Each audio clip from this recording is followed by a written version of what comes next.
Ethan followed a stranger into a dark alley, and what he found behind the grocery store shocked him. 1 year earlier, Ethan Walker was the kind of kid who tossed away a perfectly good sandwich because it wasn't what he wanted. But everything changed the day he watched a poor black boy named Malik give half of his only meal to a homeless stranger. Curious, Ethan followed him home and uncovered a heartbreaking truth hidden behind kindness, hunger, and sacrifice. What started with a single sandwich would expose a buried corporate scandal, restore a forgotten father's legacy, save a struggling family, and completely transform the heart of a billionaire's son. But the biggest surprise wasn't who got rescued. It was who changed the most.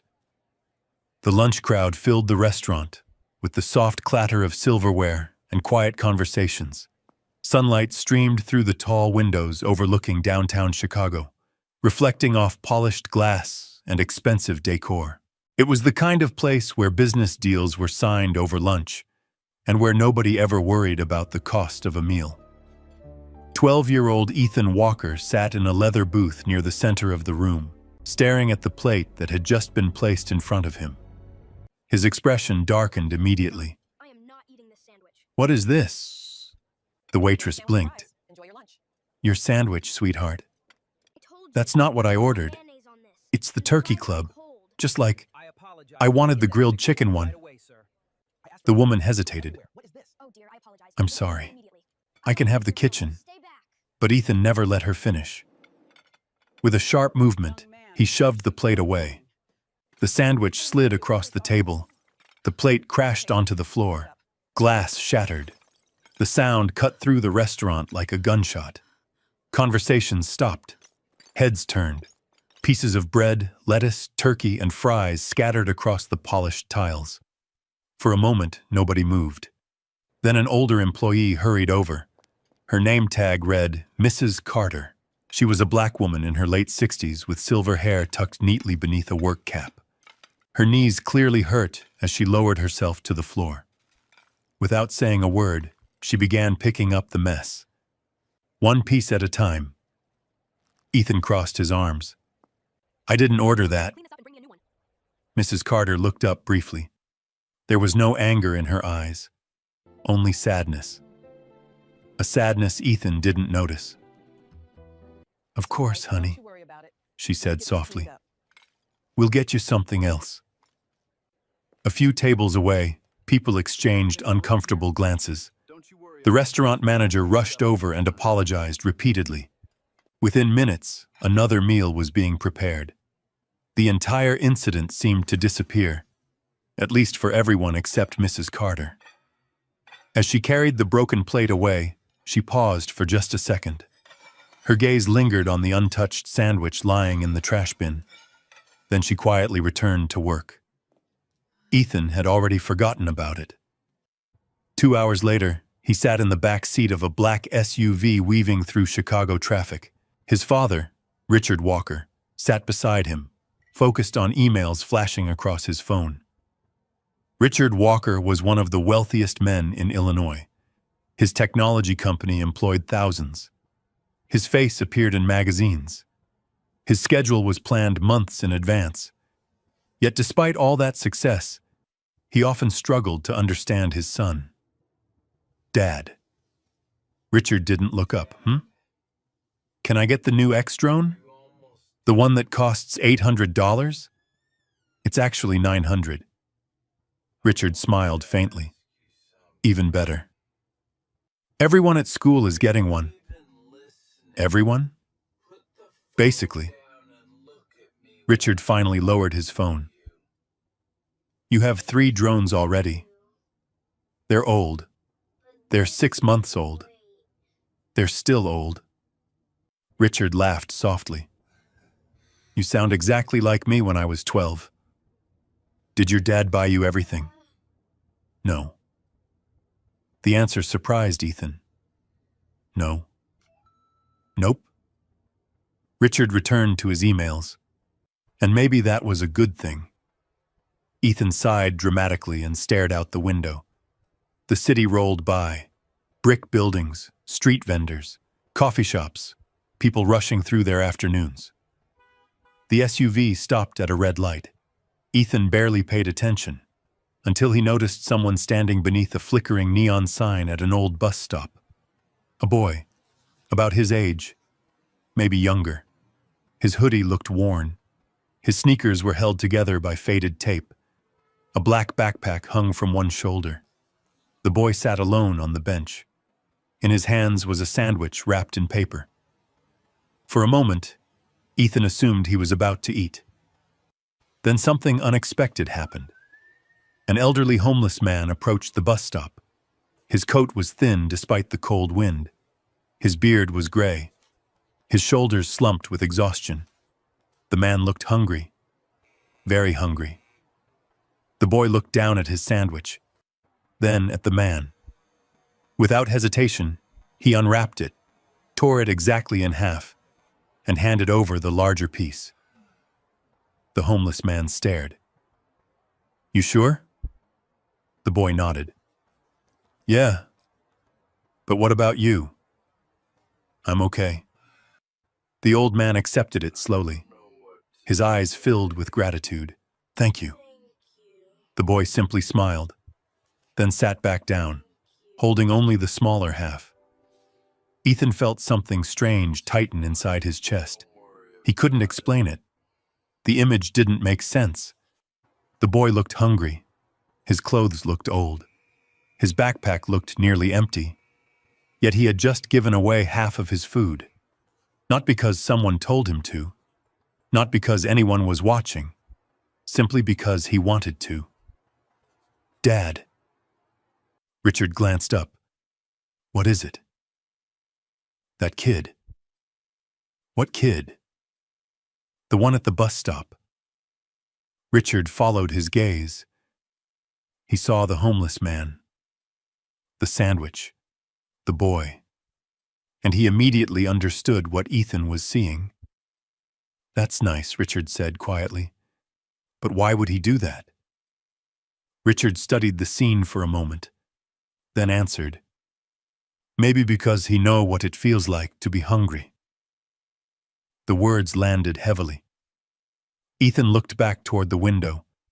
The boy had started eating his smaller piece. Slowly, carefully, like every bite mattered. Nothing about that looked familiar to Ethan, not one thing. The light turned green. The SUV began moving. Ethan twisted around in his seat to keep watching. The boy stood, adjusted his backpack, then walked away from the bus stop. For some reason, Ethan couldn't stop staring. The image of the shared sandwich replayed again and again in his mind. Mrs. Carter picking food off the floor, the untouched sandwich in the trash, the homeless man, the boy, the half sandwich. Something about it hurt, and he didn't understand why. "Dad." "Yes? Can we go back?" Richard looked surprised. "Go back where?" "To the bus stop." "Why?" Ethan kept watching the shrinking figure through the rear window. "I want to know who he is." The boy disappeared around a corner. Richard raised an eyebrow. "That's unusual."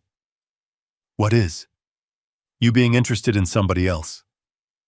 Ethan didn't answer. Because for the first time in a very long time, his father was right. The SUV continued down the street, but Ethan's eyes remained fixed on the corner where the boy had vanished. Something told him the story didn't end at that bus stop. Something told him that boy was carrying far more than an old backpack. And before the day was over, Ethan Walker would follow him. What he discovered would change everything he thought he knew about hunger, kindness, and the value of a single sandwich. The black SUV rolled through downtown Chicago, but Ethan's attention never left the sidewalk behind them. The image stayed in his mind. The boy, the sandwich, the homeless man, the larger half given away without hesitation. It made no sense. Ethan had grown up in a world where people protected what belonged to them. His classmates compared sneakers, phones, watches, and gaming systems. Everyone wanted more. That boy had almost nothing, yet he had shared. The contradiction bothered him. Dad. Richard Walker looked up from his phone. What now? I want to go back. Richard smiled faintly. Still thinking about him? Yeah. Why? Ethan struggled to answer. Because he didn't know. All he knew was that something felt unfinished. I just want to know where he went. Richard studied his son carefully. For a moment, he saw something he hadn't seen in years. Curiosity. Not curiosity about a new gadget. Not curiosity about a toy. Curiosity about another human being. It caught him off guard. Finally, he nodded toward the driver. Take us back. The driver immediately changed direction. 15 minutes later, they returned to the old bus stop. The homeless man was gone. The bench was empty. The city moved on as if nothing had happened. Ethan felt disappointment settle in his chest. Then he spotted him. Half a block away. The same worn hoodie. The same black backpack. The same slow walk. That's him. The driver slowed. Richard glanced outside. Okay. The SUV remained far enough back not to attract attention. The boy never looked behind him. He seemed completely focused on getting somewhere. The afternoon sky had begun turning gray. A cold wind swept through the streets. Chicago winters arrived early. People hurried past carrying coffee cups and shopping bags. The boy carried only his backpack. After several blocks, he reached another bus stop. Unlike the first one, this stop was tucked between an old laundromat and a boarded-up convenience store. The neon lights buzzed overhead. Paint peeled from the shelter walls. A few people waited silently. The boy sat on the bench. Ethan watched from inside the SUV parked across the street. Minutes passed. Then something happened. A man stumbled near the curb. He looked homeless. His coat was dirty. His face was red from the cold. The man lost his balance and fell hard against the side of the bus shelter. Several people noticed. Nobody moved. Some looked away. Others pretended not to see. The boy immediately stood, without hesitation, without fear. He hurried over. Sir? The man groaned. The boy knelt beside him. You okay? No response. The man looked dazed. The boy reached into his backpack. He pulled out a small bottle of water, the same water he probably needed for himself. He twisted off the cap. Here. The man took a sip, then another. Slowly, his breathing steadied. You should sit down. The boy helped him onto the bench. The entire time, nobody else moved. Not one person. Ethan couldn't stop staring. The boy didn't know this man. He didn't owe him anything. Yet he helped anyway. When the man finally recovered enough to speak, he smiled weakly. Thank you, kid. The boy shrugged. No problem. Then he sat back down, as if helping strangers was the most normal thing in the world. Richard had been watching too. His expression softened. Interesting. What? Most adults wouldn't have done that. Ethan looked back at the bus stop. Why did he? Richard didn't answer immediately. Finally, he said quietly, maybe because kindness isn't something you buy. The words lingered. The wind picked up. Rain began falling. Light at first, then heavier. People opened umbrellas. Cars splashed through puddles. The boy simply pulled up his hood and waited. 10 minutes later, a bus arrived. The crowd boarded, but the boy didn't. He remained where he was, watching the bus leave. Ethan frowned. Why didn't he get on? The answer came a minute later. An elderly woman approached carrying 2 grocery bags. She was struggling. One bag tore. Cans rolled onto the wet sidewalk. Several people stepped around them. Nobody stopped. The boy immediately ran over. "Ma'am, let me help." Together they picked up the groceries. The woman smiled gratefully. "Thank you, sweetheart." He carried her bags all the way across the street. When he returned, the next bus had already come and gone. Ethan blinked. He missed his bus. Richard nodded. "Looks like it. But why?" Again, the answer seemed obvious. Because he had been helping someone else. The realization sat heavily inside Ethan. By now, he was beginning to understand something. This wasn't a coincidence. The sandwich wasn't random. The water wasn't random. The groceries weren't random. This boy was simply like this. Kind. Even when nobody was watching. Especially when nobody was watching. The rain intensified. Dark clouds rolled over the city. Streetlights flickered on. Finally, the boy stood, adjusted the straps on his worn backpack, and started walking.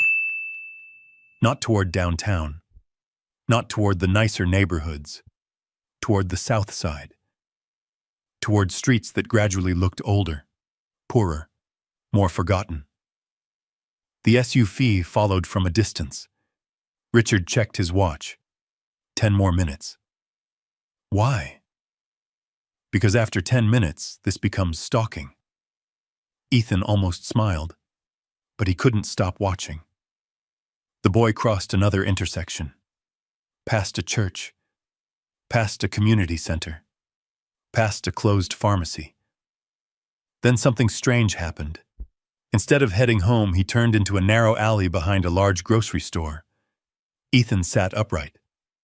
Where's he going? The alley looked dark. Delivery trucks were parked nearby. Large dumpsters lined the wall. A security light flickered overhead. The boy disappeared behind the building. Ethan felt a sudden knot in his stomach. For the first time all afternoon, worry replaced curiosity. Why would someone go behind a grocery store in the rain? What was he looking for? And why did it feel like the answer might hurt? Without realizing it, Ethan reached for the door handle.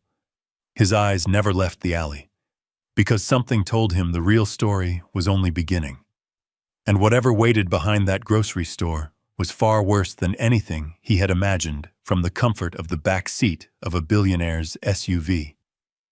Rain drummed softly against the windows. Ethan stared into the narrow alley behind the grocery store. The place looked forgotten. A flickering security light buzzed overhead. Rows of metal dumpsters stood against the brick wall like silent giants. Water pooled in cracks along the pavement. The alley smelled faintly of wet cardboard and spoiled vegetables. The boy disappeared behind one of the dumpsters. Ethan's stomach tightened. "Dad." Richard followed his gaze. "Stay in the car." "But, Ethan." His father's voice carried the kind of authority that usually ended every discussion. Normally, Ethan would have rolled his eyes and slumped back into his seat. Tonight was different.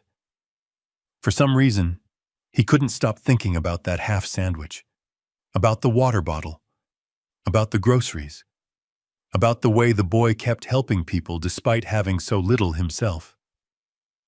The driver remained silent. Rain tapped against the roof. 30 seconds passed, then a minute. Finally, Ethan saw movement. The boy reappeared, and what he was doing made Ethan's chest hurt. The boy wasn't stealing, he wasn't hiding, he wasn't causing trouble. He was digging through the grocery store's trash, slowly, carefully, as if searching for treasure. Richard sat forward. His expression changed immediately. Ethan had never seen that look before. Shock. The boy opened a garbage bag.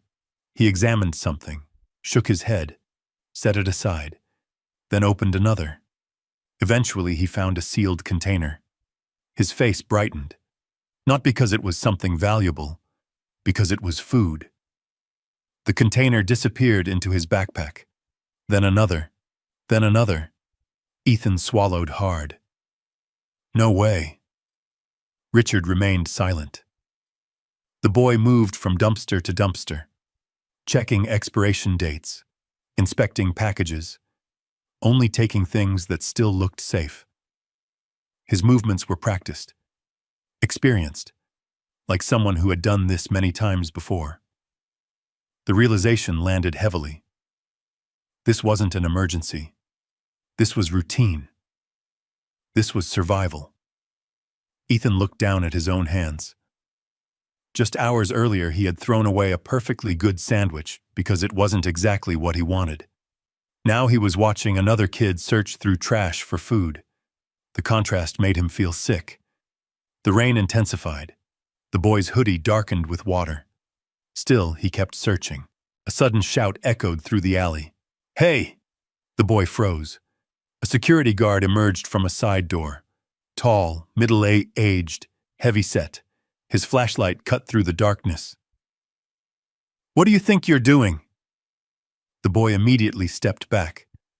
His shoulders dropped. Not angry, not defensive. Resigned. Like he'd heard this before. "Aren't you listening?" The guard marched closer. "I wasn't stealing anything." The boy's voice was calm, respectful. The guard laughed harshly. "That's what they all say. I only took things that were thrown away." "Get out of here." The flashlight beam swept across the backpack. "What do you have in there?" The boy hesitated. For just a second. Then slowly opened the bag. Ethan leaned closer. Inside were several containers of food. Nothing expensive. Nothing special. Just leftovers. The kind most people never thought twice about throwing away. The guard looked unimpressed. "You can't be here." "I'm sorry." The apology stunned Ethan. The boy wasn't angry, wasn't arguing, wasn't demanding anything.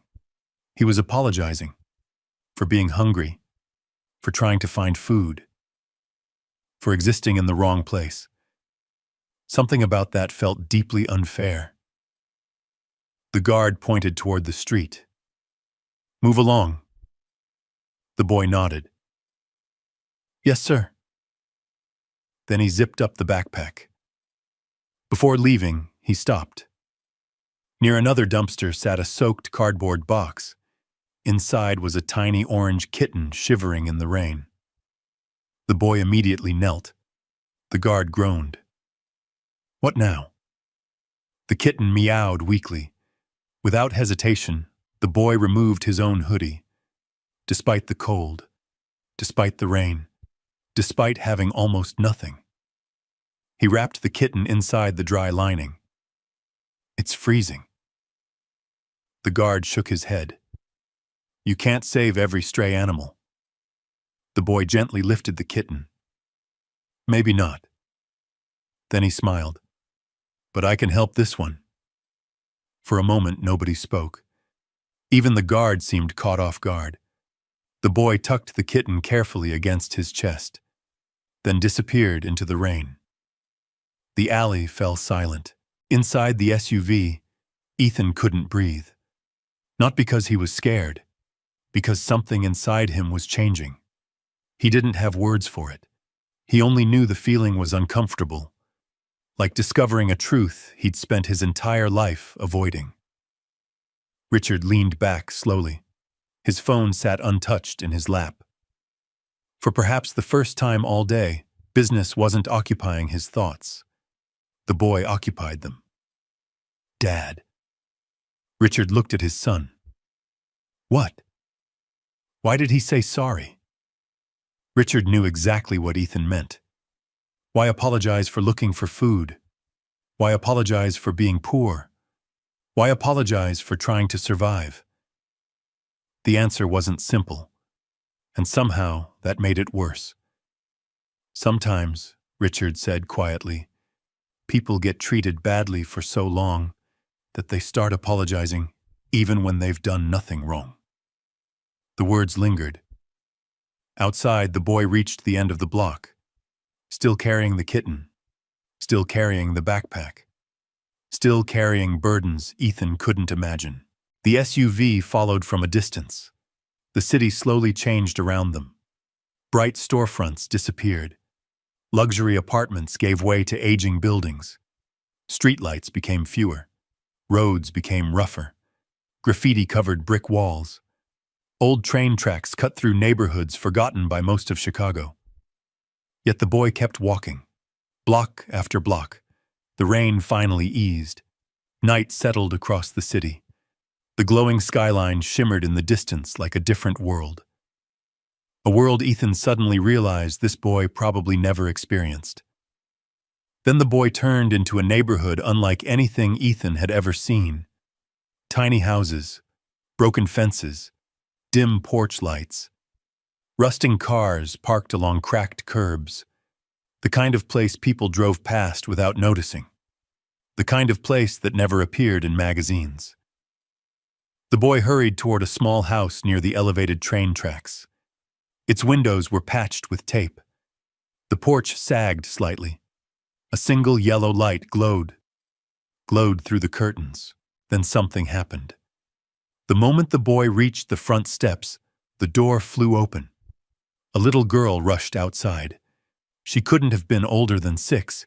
She threw her arms around him. The boy smiled. A real smile. The first genuine smile Ethan had seen all day. He reached into the backpack. The little girl's eyes widened immediately.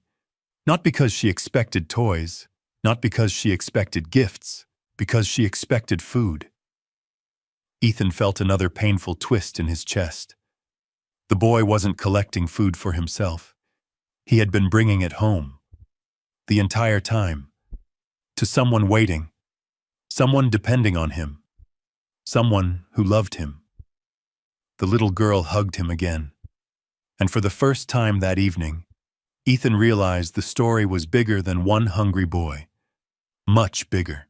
Because behind that front door waited people Ethan had not yet met. People who might be surviving because of everything that boy sacrificed every single day. And as the train thundered overhead and rattled the neighborhood below, Ethan stared at the small house near the tracks. Something told him the hardest part of the story was waiting behind that door. And he was right. The train roared overhead. Metal wheels screamed against steel rails, shaking the old neighborhood beneath it. The sound rattled windows. It rattled loose boards. It rattled the small house standing only yards from the tracks. Yet nobody inside seemed surprised. The little girl clinging to the boy's arm barely looked up. She was used to it.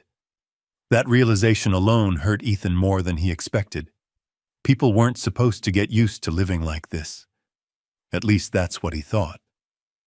The SUV remained parked across the street. Rainwater dripped from telephone wires. A porch light flickered weakly above the front door. The boy pushed open the screen door.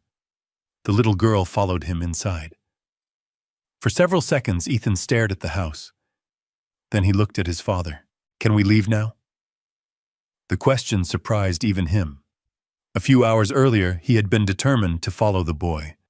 Now he wasn't sure he wanted to see anymore, because every answer seemed to create another painful question. Richard studied his son. "You want to go home?" Ethan looked back toward the house.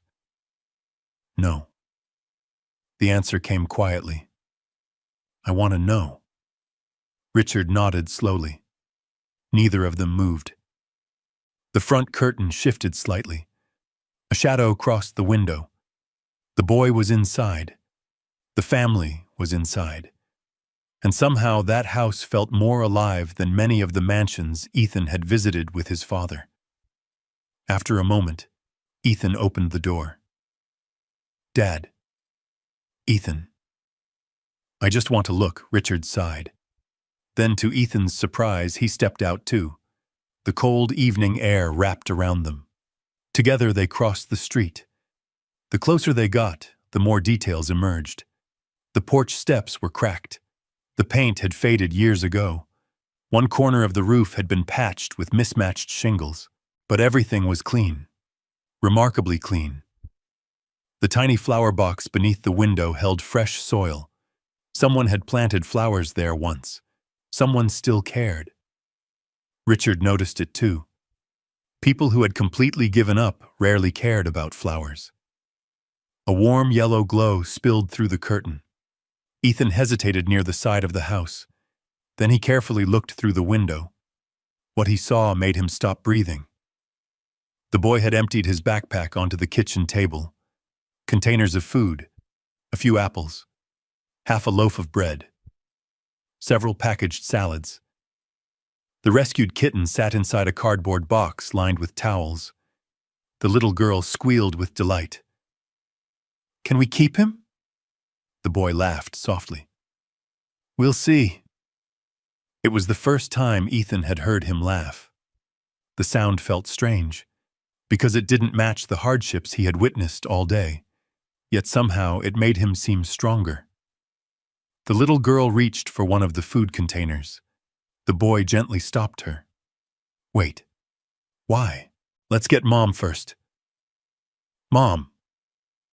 The word landed heavily. The boy disappeared down a hallway. Moments later, he returned, supporting a woman. Ethan immediately noticed how weak she looked. She couldn't have been much older than 40, but illness had carved years into her face. Her skin looked pale. Her movements were slow, painful.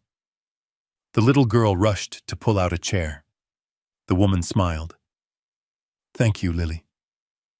Lily. Now Ethan knew her name. The woman sat carefully at the table. The boy immediately opened the food containers. Not for himself, for her.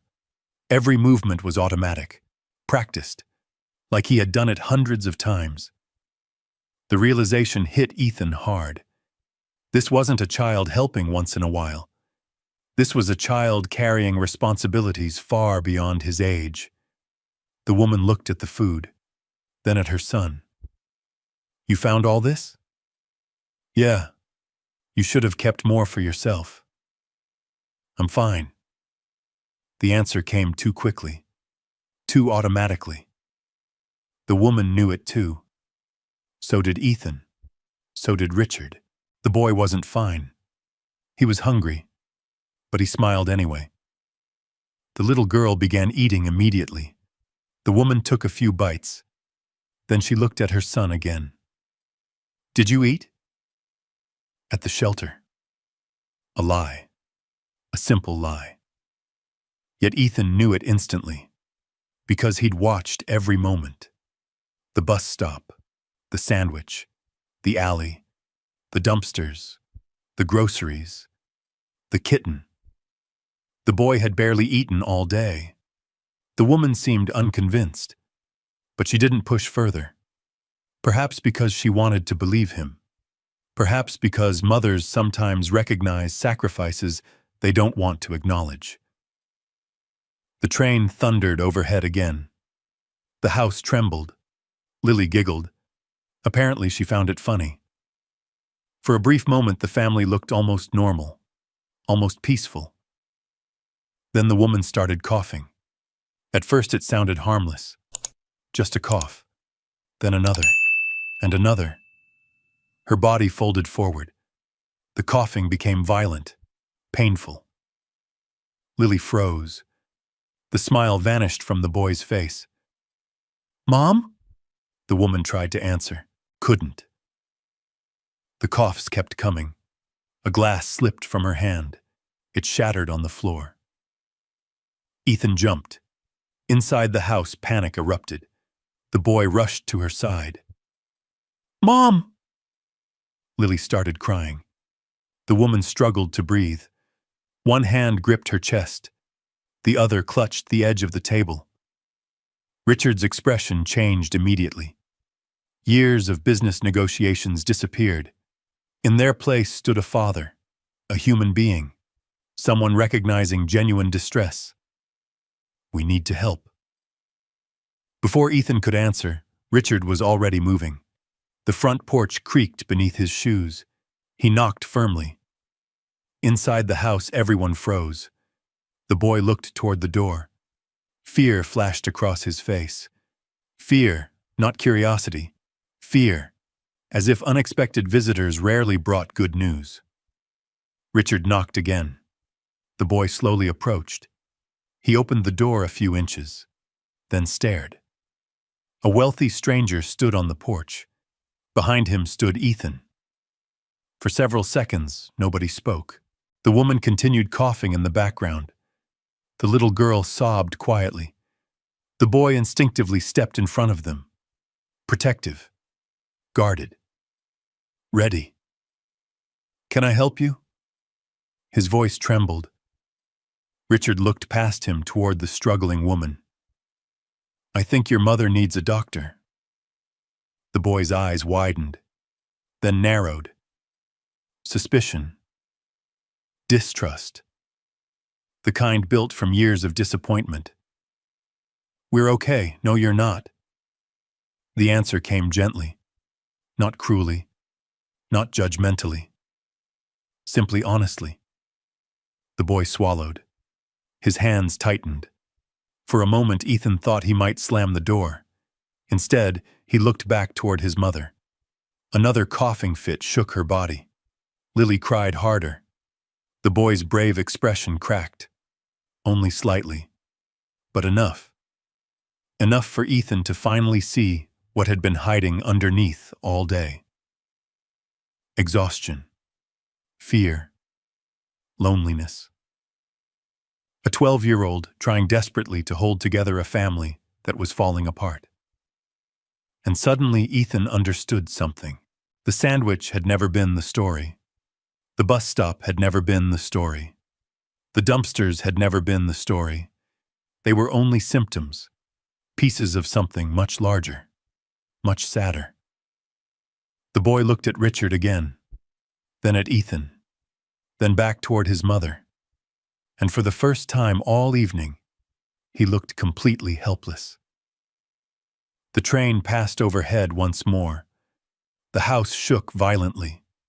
The lights flickered, and in that fragile moment, the woman suddenly collapsed from her chair. Lily screamed. The boy lunged forward. Richard moved instantly, and Ethan's heart nearly stopped, because he knew everything was about to change. "Mom!" Malik dropped to his knees beside Grace. The chair tipped backward and clattered against the kitchen floor. Lily screamed and rushed toward her mother. For one terrifying second, nobody moved. Then Richard Walker stepped through the doorway. Years of running a billion-dollar company had trained him to make decisions quickly. This wasn't a boardroom. This wasn't a business crisis. But he recognized urgency when he saw it. "Call 911, he said immediately. Ethan fumbled for his phone. His hands shook. Everything felt unreal. Just hours ago, he had been arguing about a sandwich. Now he was standing inside a tiny house beneath train tracks, watching a family fight through a crisis he couldn't begin to understand. Grace struggled to breathe. Her chest rose and fell unevenly. Malik gently supported her shoulders. "Mom, stay with me." His voice cracked. The brave face he'd worn all day was gone. Now he looked like what he really was, a frightened 12-year-old boy. Lily clung to Grace's arm. Tears streamed down her cheeks. "Mommy?" Grace managed to open her eyes. Only slightly. "It's okay, baby." But it clearly wasn't okay. Richard knelt beside them. "Has this happened before?" Malik nodded. "A few times." "A few times." The answer stunned him. Why wasn't she taken to a hospital? The question slipped out before he could stop it. Malik lowered his eyes. The silence told the story. Money. The answer was money.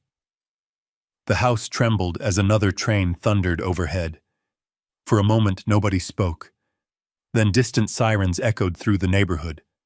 Relief washed over Ethan. They're coming. Malik didn't look relieved. He looked terrified. Richard noticed immediately. What is it? They'll ask for insurance. Richard stared at him. What? Malik swallowed. We don't have any. The words hung heavily in the room. Ethan felt something twist inside him. He had never once wondered whether his family had insurance. He had never worried about hospital bills. He had never thought twice about seeing a doctor. Malik had. Apparently every day. Minutes later, paramedics arrived. The small house filled with flashing lights and hurried voices. Grace was examined carefully. Questions were asked. Vitals checked. Equipment unpacked. The lad paramedic finally looked at Grace. We need to take her in. Malik immediately stood. I'm coming too, the paramedic nodded. Of course. Then he glanced toward Lily. Who stays with her? The room fell silent. Malik froze. Grace was going to the hospital. But Lily couldn't stay alone. The realization hit all at once. There was no father, no grandparents, no relatives rushing through the door, no support system. Only Malik, only a 12-year-old boy carrying responsibilities meant for adults. Richard looked at Lily, then at Malik, then at Ethan. And suddenly he understood something that made him uncomfortable. This family wasn't struggling because they lacked effort. They were struggling despite tremendous effort. Malik was already doing everything he possibly could. The problem was bigger than hard work. Much bigger. I'll stay with her. Everyone looked at Richard. Even Ethan. The billionaire's words seemed almost absurd inside the tiny kitchen. Malik blinked. What? You go with your mother. The boy looked uncertain, suspicious, like someone expecting a catch. You don't even know us. Richard nodded. That's true. Then why would you help? The question lingered. Richard didn't answer immediately, because the truth surprised even him. Finally, he looked at the boy. Because someone should. For a moment, nobody spoke. The only sound came from the rain tapping softly against the windows. Then Grace reached out weakly. Her hand found Malik's. Go. I don't want to leave Lily. Grace smiled faintly. You take care of me. She glanced toward Richard. Let someone help take care of her. The words seemed to break something inside Malik. The wall he'd been holding up all day finally cracked. Not completely. Just enough. Enough to reveal how exhausted he really was. The paramedics carefully helped Grace onto a stretcher. Lily cried harder. Malik hugged her tightly. I'll be back. Promise? I promise. Then he kissed her forehead. The gesture was so natural, so protective, that Ethan suddenly remembered something. He couldn't remember the last time he'd protected anyone. The thought made him uncomfortable. Outside, flashing lights painted the wet street red and blue. Neighbors peeked through curtains. A few stood beneath porches watching. Most already knew the Johnson family. Most knew their struggles. But knowing and helping weren't always the same thing. The ambulance doors closed. Grace and Malik climbed inside. As the vehicle pulled away, Lily stood by the window watching. The taillights disappeared into the darkness. Then the little girl quietly sat on the couch. The house suddenly felt empty. Too quiet. Too fragile. Richard looked around. The peeling paint. The patched furniture. The carefully folded blankets. Everything told the same story. A family surviving one day at a time. Not because they lacked dignity, but because life had become too heavy. Ethan wandered toward the kitchen table. The food Malik had collected still sat there, half-eaten, carefully arranged, nothing wasted. He stared at the leftovers. A memory flashed through his mind. Mrs. Carter kneeling on the restaurant floor. The sandwich he'd thrown away. The sound of the plate shattering. The embarrassment he'd ignored. The waste. Suddenly he wished he could take that moment back. Lily's small voice interrupted his thoughts. "Are you rich?" Ethan turned. The question caught him off guard. "A little." Richard laughed quietly from across the room. "A little?" Lily looked confused. "My brother says rich people live in houses with movie theaters." Ethan nodded awkwardly. "We have one." Her eyes widened. Then she smiled. Not jealous. Just amazed. The innocence made Ethan feel even worse. Because despite everything she lacked, she still seemed kinder than he had been all day. Richard checked his phone. Hospital updates hadn't arrived yet.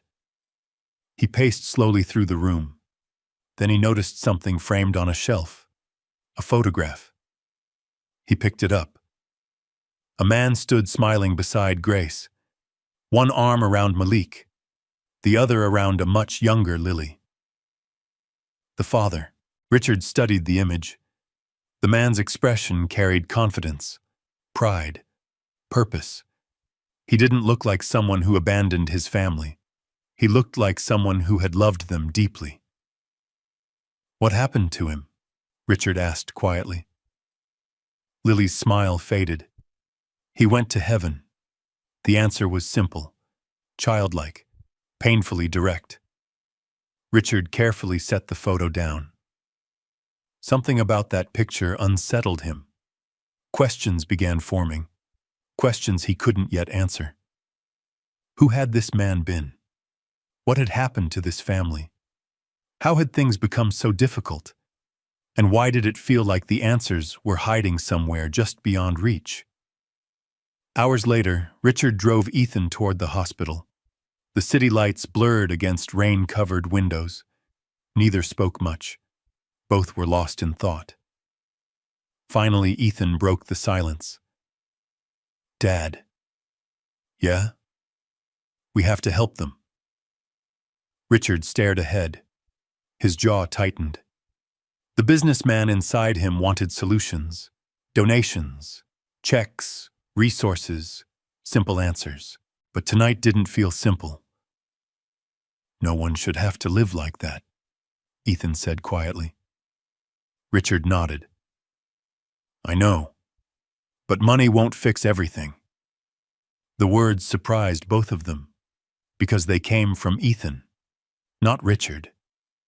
For years, Ethan had believed money fixed everything. Tonight, he was beginning to learn otherwise. When they reached the hospital, they found Malik sitting alone in a waiting room chair. His backpack rested beside him. His eyes looked exhausted. But he stood immediately when he saw them. "How is she?" Richard asked. Malik hesitated. The fear returned to his face. "The doctors are helping her." Then he looked away. "There are problems." "What kind of problems?" Malik swallowed. The answer came softly. "They said her insurance was canceled months ago." Richard's expression darkened. "Canceled?" Malik nodded. The fluorescent lights buzzed overhead. The waiting room suddenly felt colder, and deep inside, Richard Walker sensed that this family's story was about to become much more complicated than anyone imagined. The fluorescent lights hummed overhead. Nurses moved through the hallway. A television mounted in the corner played silently while captions rolled across the screen. But none of that held anyone's attention. Malik sat rigidly in a plastic chair. His backpack rested at his feet. The same backpack Ethan had seen at the bus stop. The same backpack he had seen behind the grocery store. The same backpack that somehow carried food, responsibility, and the weight of an entire family. Now it looked heavier than ever. "What do you mean her insurance was canceled?" Richard asked. Malik rubbed his hands together. "I don't know, no. Nobody explained it? They sent letters. What letters? Malik looked embarrassed. The expression broke Richard's heart. We moved 3 times. The answer came quietly. Sometimes we didn't get our mail. Richard looked away. A billionaire accustomed to solving problems with a phone call suddenly found himself speechless. How many things had to go wrong before a family ended up here? How many setbacks? How many missed opportunities? How many closed doors? Across from them, Ethan watched Malik carefully. For the first time all day, the 2 boys sat close enough to really see each other. Not through a window, not from a distance, face to face. You should eat something, Ethan said. Malik looked surprised. What? You haven't eaten? I'm okay. It was the same lie Ethan had heard earlier. The same lie he'd heard inside the house. The same lie Malik probably told every day. Ethan opened a vending machine snack he'd bought downstairs and held it out. Malik hesitated. His pride fought with his hunger. Finally, he accepted it. Thanks. The gratitude in his voice felt larger than the snack itself, and Ethan suddenly remembered all the times he had complained about food, all the meals he'd left unfinished, all the things he'd taken for granted. The memory made him uncomfortable. A doctor finally emerged from the hallway. Everyone stood. Family of Grace Johnson? Malik stepped forward instantly. I'm her son. The doctor smiled gently. Your mother is stable. Relief flooded the room. Malik's shoulders dropped. Ethan released a breath he hadn't realized he was holding. Richard nodded gratefully, but the doctor wasn't finished. She needs ongoing treatment. The relief immediately weakened. How much treatment? Malik asked. The doctor hesitated. Then he chose his words carefully. Quite a bit. Silence followed. Everyone understood what he meant. Money, medicine, specialists, tests. Things that cost more than this family could possibly afford. The doctor looked at Richard. You'll need to speak with Billing in the morning. Richard's expression hardened slightly. Don't worry about Billing. The doctor recognized him immediately. Most people did. Mr. Walker? Richard simply nodded. I'll handle it. The doctor seemed relieved. Then he returned down the hallway. Malik stared. For a moment he looked almost angry. Not grateful. Not relieved. Angry. Richard noticed. What is it? Malik looked away. Nothing. No. What is it? The boy hesitated. Finally, he spoke. People always say they'll help. The words landed harder than Richard expected. The waiting room became very quiet. What do you mean? Malik stared at the floor. When my mom got sick, people promised things. His voice remained calm, but the pain underneath it was impossible to miss. A church fundraiser, a city program, a guy who said he'd help with medicine. He swallowed. Most of them disappeared. The honesty stunned Ethan. Nobody spoke, because nobody could argue with him. Richard sat beside the boy. For the first time all evening, he wasn't sitting beside investors or executives. He was sitting beside a child who had learned not to trust hope, and that realization hurt. I'm sorry. Malik looked surprised. Richard rarely apologized. People usually apologized to him, not the other way around. I'm not those people, Richard said quietly. Malik didn't answer, but he didn't argue either. A small step, nothing more. Hours later, the hospital arranged a room for Grace. Lily had fallen asleep against Ethan's shoulder. The little girl trusted people far more easily than her brother. Eventually, Richard insisted everyone get some rest. The next morning arrived gray and cold. Chicago's skyline disappeared behind low clouds. Rain streaked the hospital windows. Richard arrived carrying coffee. And questions. Lots of questions. While Grace rested, he met with a nurse who had worked at the hospital for years. The woman reviewed Grace's chart, then paused. Grace Johnson. Something in her voice changed. You know her? The nurse smiled sadly. Everybody knew Grace. Richard frowned. What do you mean? The nurse leaned back. 10 years ago, she worked here. Richard blinked. Here?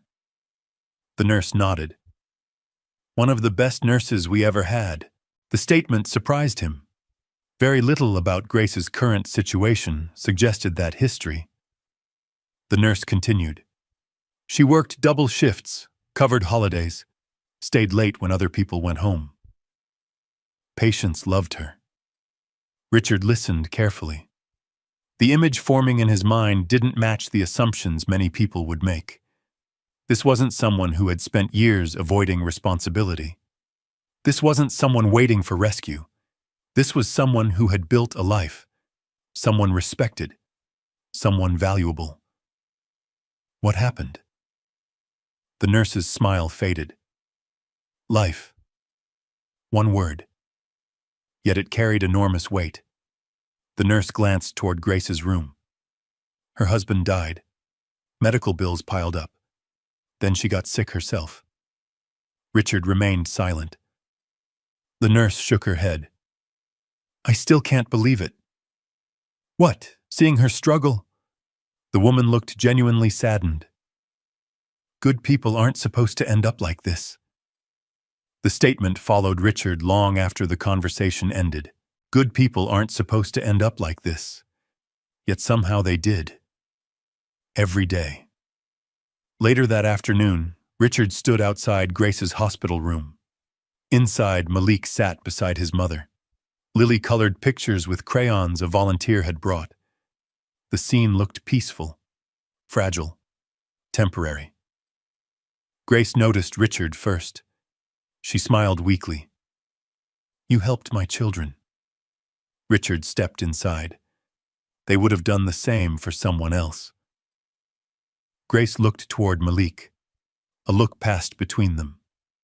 One only family could understand. Then she laughed softly. That sounds like him.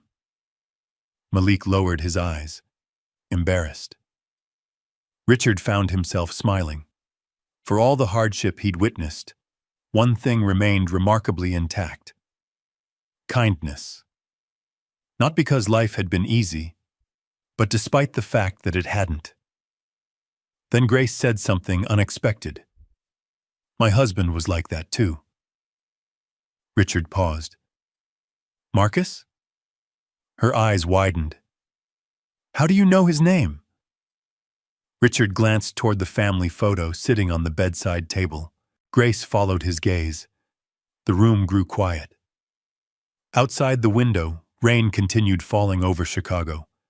Inside, a different storm was beginning. Because Richard Walker had started asking questions. Questions about Marcus Johnson. Questions about the past. Questions that would soon lead him somewhere none of them expected. And for the first time since stepping into that small house beneath the train tracks, he had the unmistakable feeling that Grace Johnson's illness wasn't the real mystery. The real mystery had died years earlier, and somehow it was connected to his own world. That thought followed Richard Walker all the way back to his office. The next morning, Chicago woke beneath a blanket of gray clouds. Rain streaked the windows of Walker Technologies headquarters. Employees hurried through revolving doors carrying coffee and laptops. Inside the 42nd floor executive suite, Richard stood alone before a wall of glass overlooking the city. Normally, his mornings began with financial reports, acquisition meetings, shareholder calls. Today, none of those things mattered. Instead, he found himself staring at a photograph on his phone, a picture he had taken in Grace Johnson's hospital room. The family photo. Marcus Johnson. The man with the easy smile. The man who looked proud of his family. The man whose name refused to leave Richard's mind. A knock interrupted his thoughts. His assistant stepped inside. "You have the quarterly review in 20 minutes. Cancel it." The woman blinked. "Sir?" "Move it to tomorrow. Tomorrow is full. Then make room." She stared for a moment. Richard Walker almost never canceled meetings, yet something in his expression convinced her not to argue. As soon as she left, Richard opened the internal company database. His fingers moved quickly across the keyboard. Marcus Johnson. Hundreds of names appeared. He narrowed the search. Former employees. Engineering division. Chicago. A moment later, the screen refreshed. One result remained. Marcus Elijah Johnson. Richard sat up straighter. The employee file opened. Position, Logistics Systems Engineer. Years employed, 8. Performance reviews, excellent. Leadership evaluations, outstanding. Disciplinary actions, none. Richard frowned. Nothing about the file suggested failure. Nothing explained why a respected engineer's family had ended up living beside train tracks. Then he reached the final entry. Employment status, terminated. The date was 5 years earlier. Richard clicked deeper. The explanation appeared. Violation of company policy. Investigation closed. Case archived. Richard frowned harder. The wording felt strangely vague. Very vague. Most termination records contained details, witness reports, documentation, specific findings. This file contained almost nothing, just enough information to close the case, not enough to explain it. Richard picked up the phone. "Get me every archived file connected to Marcus Johnson. Today?" "Immediately." The assistant hesitated. "That could take hours. Then start now." He hung up. Something was wrong. He could feel it. Meanwhile, across the city, Malik sat beside his mother's hospital bed. Morning sunlight filtered through the blinds. Grace looked better than she had the night before. Not healthy, but stable. For the first time in weeks, some color had returned to her face. Lily sat nearby drawing pictures. One showed their family. Another showed the orange kitten. The third showed a large house. A very large house. Grace smiled. "What's that one?" Lily pointed proudly. "Ethan's house." Malik laughed softly. "You've never seen Ethan's house." "I know, but rich people always have huge houses." Grace shook her head, amused. Then her smile faded slightly. "How's Ethan?" Malik looked surprised. "Why are you asking?" "Because he stayed." The answer came quietly. "He could have gone home." Malik glanced toward the window. The city skyline shimmered in the distance. "I don't know." Grace studied her son. "You like him?" Malik immediately shook his head. "No." The answer came far too quickly. Grace laughed. "That's exactly what someone says when they do." Malik rolled his eyes. But secretly, he knew something had changed. Not long ago, he would have assumed Ethan was like every other rich kid he'd encountered. Entitled, dismissive, disconnected. Instead, Ethan had followed him, helped him, shared his concern. And somehow that made Malik uncomfortable. Because hope was dangerous. Hope led to disappointment. He had learned that lesson many times. Back at Walker Technologies, several cardboard archive boxes arrived shortly after noon. Richard dismissed everyone from his office. Then he began reading. Old reports, internal emails, performance reviews, project documents. For hours he found nothing unusual. Then he discovered a file marked confidential. The date matched Marcus Johnson's termination. Richard opened it. Inside sat dozens of pages. Many were missing. Several had been removed. Others appeared incomplete. His pulse quickened. Why would someone alter an archived investigation? The answer disturbed him. Because someone wanted part of the story hidden. He continued reading. Names surfaced repeatedly. Executives, managers, legal staff. Then one name appeared more often than all the others. Harold Pierce. Richard froze. Harold Pierce was currently the company's chief operating officer, a man widely expected to become the next CEO, a man Richard had trusted for years. The file revealed something strange. Every complaint Marcus submitted involved Harold. Every report, every concern, every warning. Marcus had repeatedly accused someone of redirecting company funds and manipulating project records. The allegations had been dismissed. Case closed. Employee terminated. End of story. Except it clearly wasn't. Richard leaned back slowly. The city skyline blurred beyond the windows. For the first time, he began wondering whether Marcus Johnson had been telling the truth. A soft knock interrupted his thoughts. "Come in." Ethan entered carrying a backpack. No expensive sneakers today. No complaints. No talk about drones. He looked different. Tired. Thoughtful. Older somehow. "Hey, Dad." Richard smiled faintly. "How was school?" "Boring." He paused. "Can we visit the hospital later?" The question surprised Richard. "You want to?" Ethan nodded. "Yeah." Richard looked at his son for several seconds. Only a few days earlier, Ethan had cared about almost nothing beyond himself. Now he was worried about someone else. Someone he'd never met before this week. The transformation was impossible to ignore. "What happened at school?" Ethan shrugged. "Nothing." Then he looked down. "Actually, something." Richard waited. At last Ethan spoke. One kid threw away his lunch because it wasn't what he wanted. Richard remained silent. "I got mad." Ethan stared at the floor. "I almost yelled at him." The confession hung between them. Slowly Richard smiled, because he understood. Ethan wasn't angry at the boy.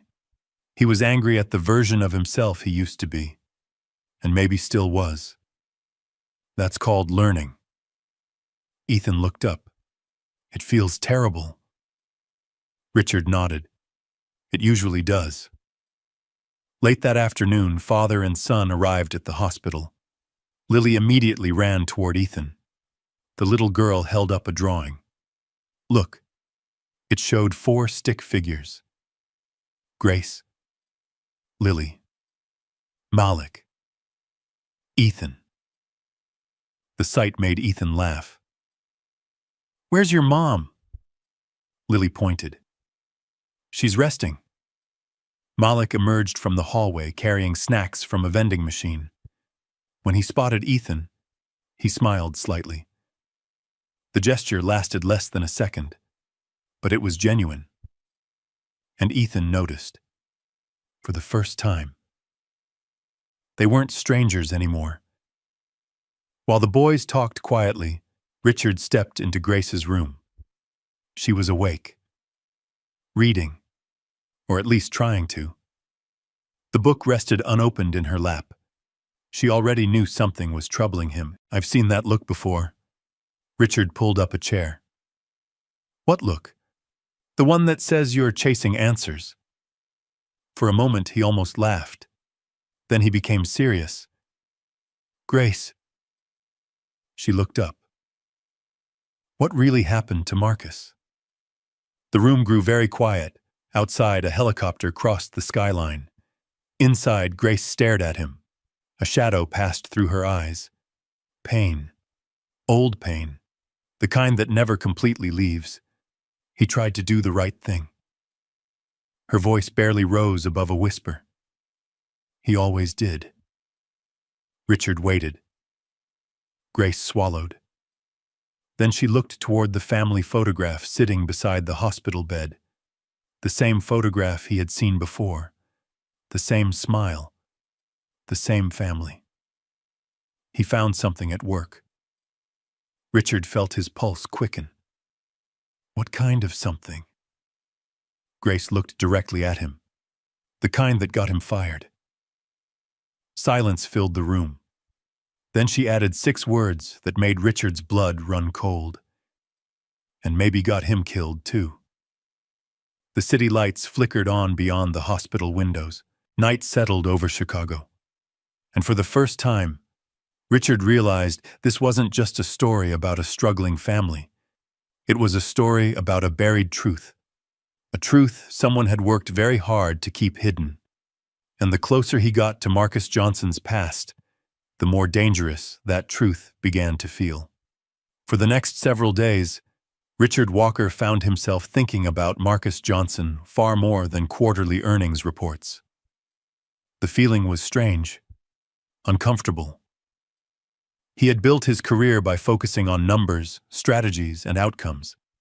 Yet now a dead engineer occupied his thoughts. A man he had never met. A man whose family had somehow wandered into his life through a hungry boy carrying a sandwich. Outside, Chicago's autumn wind swept fallen leaves through the streets. Inside Grace Johnson's hospital room, small signs of recovery began to appear. Her color improved. Her breathing stabilized. Her smile returned more often. Not fully, but enough. Enough to give her children hope. And hope changed everything. One afternoon, Malik stood by the hospital window watching traffic below. For the first time in weeks, he wasn't worrying about finding dinner. For the first time in months, he wasn't calculating which bill could be ignored for another week. For the first time in years, someone else was helping carry the weight. The feeling felt unfamiliar, almost frightening. Behind him, Lily sat cross-legged on the floor drawing. She held up another picture. "Look." Malik turned. The drawing showed Ethan again, this time standing beside him, both smiling. A giant orange cat sat between them. The kitten got bigger. Lily nodded proudly. "He's famous now." Malik laughed. The kitten had become a regular topic of conversation. Ethan had even helped buy food for it. The memory made him smile. Then the hospital room door opened. Richard entered carrying a leather portfolio. His expression looked serious. Very serious. Grace noticed immediately. "What happened?" Richard sat down. For a moment, he simply stared at the folder. Then he looked at Malik. "I need your help." The boy frowned. "My help?" Richard nodded. "Your father's things." "What things?" "The things he left behind." Silence filled the room. Marcus Johnson rarely came up in conversation. Not because they had forgotten him, because remembering still hurt. Grace slowly reached toward the bedside drawer. Inside sat a key. Small. Old. Worn from years of use. She handed it to Richard. "The garage." Richard looked confused. "What garage?" "The storage unit." Grace smiled sadly. "We couldn't afford to keep much." Her fingers tightened around the blanket. "But I couldn't throw away Marcus's work." Malik immediately understood. The storage unit. The place his mother almost never discussed. The place where his father's boxes had sat untouched for years. The place where memories waited. An hour later, they arrived at a self-storage facility on Chicago's South Side. Gray fences surrounded rows of metal units. Cold wind swept across cracked pavement. The place looked forgotten. Unit 147. Grace's key fit perfectly. The door rolled upward with a metallic groan. Dust filled the air. Sunlight spilled across stacks of boxes.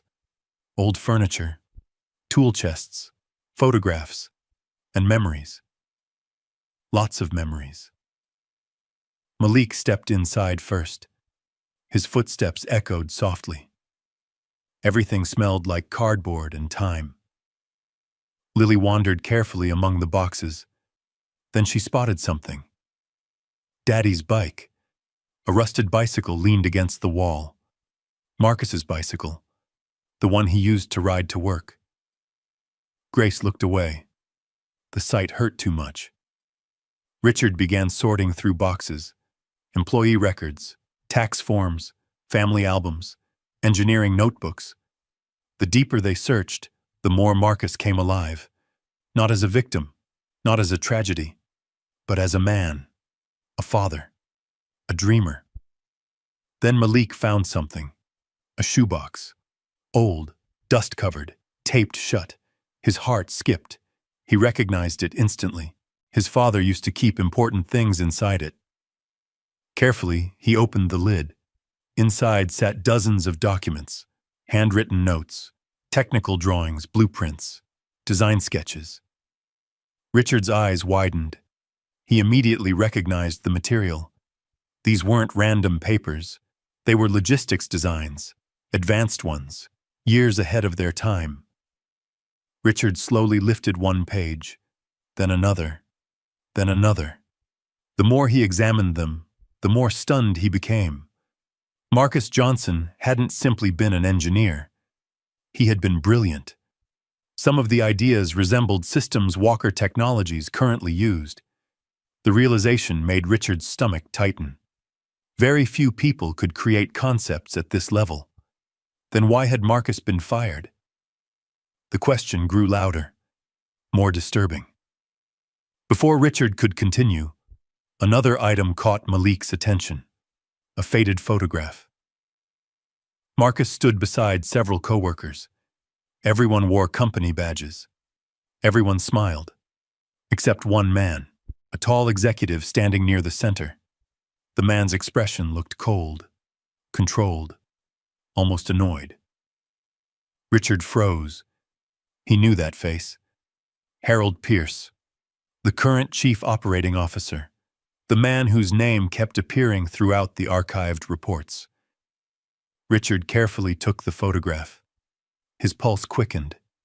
The pieces were beginning to connect, and he didn't like what he was seeing. Then Lily pointed toward another box. "What's this?" Inside sat dozens of awards, certificates, recognition plaques, employee achievement medals. Malik stared.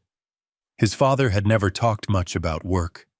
He had no idea there were so many. Richard picked up one plaque. Outstanding Innovation Award. Marcus Johnson. Another. Engineering Excellence Recognition. Marcus Johnson. Another. Leadership Achievement. Marcus Johnson. The room fell silent, because one truth had become impossible to ignore. Marcus wasn't some disgruntled employee. He wasn't mediocre. He wasn't a troublemaker. He had been one of the company's most valuable people. The realization made his termination even less believable.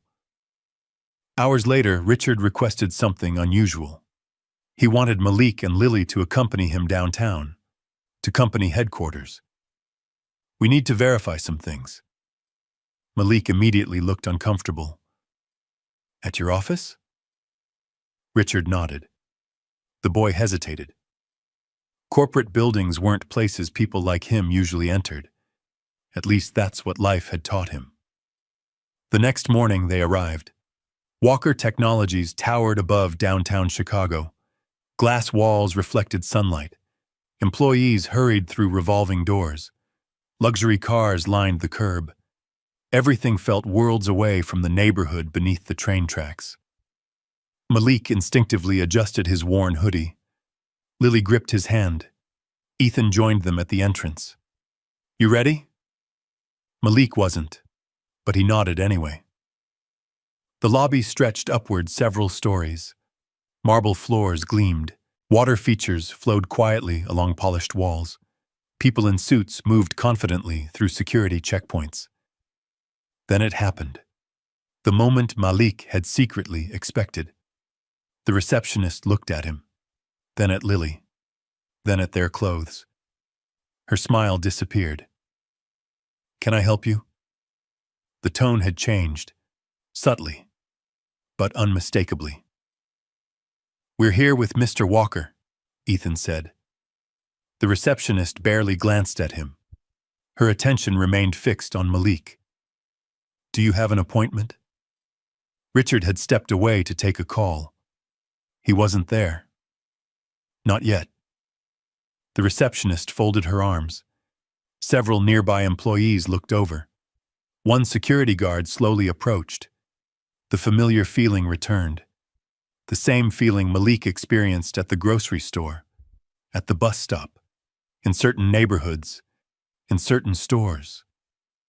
The feeling of not belonging, of being judged before speaking, of being seen as a problem instead of a person. Lily moved closer to him. Even she felt it. The guard stopped nearby. "Everything okay here?" The receptionist answered before Malik could. "They say they're here for Mr. Walker." The word "say" carried all the doubt necessary. Malik lowered his eyes. Not because he was guilty, because he was tired. Tired of proving himself. Tired of explaining himself. Tired of being looked at that way. Then another voice cut through the lobby. Clear, confident, immediate. "He's with me." Everyone turned. Ethan Walker stepped forward. For a brief moment, nobody spoke. The billionaire's son stood directly beside Malik. Not behind him, not observing from a distance. Beside him. The receptionist blinked. The security guard froze. Ethan looked straight at them. "He's with me." This time his voice carried even more certainty. The lobby became silent, and for the first time since entering the building, Malik felt something unexpected. Protected. But neither boy noticed someone else watching from across the lobby. A senior executive had just emerged from the elevators. His gaze drifted toward the documents Malik carried, toward one specific blueprint partially visible inside the folder. The man's face immediately lost color. He stopped walking, stopped breathing, stopped smiling, because he recognized the name written across the top. Marcus Johnson. And suddenly, he looked terrified. The reaction lasted less than a second, a brief flicker across the executive's face. So brief that most people would have missed it. Richard Walker didn't. Years of negotiating billion-dollar deals had taught him how to read people. He knew the difference between surprise and fear. This wasn't surprise. This was fear. Pure fear. The executive quickly recovered. Too quickly. His expression returned to normal. His posture straightened. His professional smile reappeared. But the damage was done. Richard had seen it. The man crossed the lobby and disappeared toward the elevators. Richard's eyes followed him. "Who was that?" Ethan asked. Richard didn't answer immediately, because he already knew. Harold Pierce, Chief Operating Officer. The same name that had appeared throughout Marcus Johnson's files. The same name Grace had indirectly connected to her husband's downfall. The same name attached to every missing report and incomplete investigation. And now Harold Pierce had just reacted to Marcus Johnson's name like he'd seen a ghost. That wasn't a coincidence. Not anymore. Hours later, Richard sat in a conference room overlooking Lake Michigan. The city stretched beyond the glass walls. Gray skies hung low above the water. Inside, tension filled the room. Harold Pierce sat across from him. Perfect suit, perfect posture, perfect confidence, at least on the surface. Richard placed Marcus's blueprint on the table. Harold's eyes immediately found it. A subtle mistake. One he couldn't hide. You recognize this? Harold smiled politely. Should I? Richard leaned back. The silence stretched. Then Harold shrugged. Looks like an old engineering drawing. Marcus Johnson's drawing. The smile vanished. Only briefly. But long enough. Richard saw it again. Fear. Harold folded his hands. I vaguely remember him. The answer sounded rehearsed. Too smooth. Too careful. Richard opened a folder. Interesting. Harold remained silent. Because your name appears in nearly every file connected to his termination. For the first time, genuine discomfort entered the room.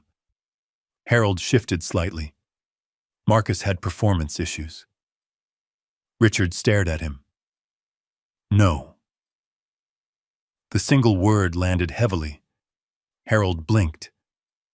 Richard slid several performance reviews across the table. Outstanding. Exceptional. Leadership potential. Innovation awards. Every document told the same story. Marcus Johnson had been one of the company's best employees. Harold's jaw tightened. Those reviews don't tell the whole story. Then tell me the whole story. Silence. Outside, wind rattled the windows. Inside, neither man moved. Finally, Harold spoke. Marcus became difficult.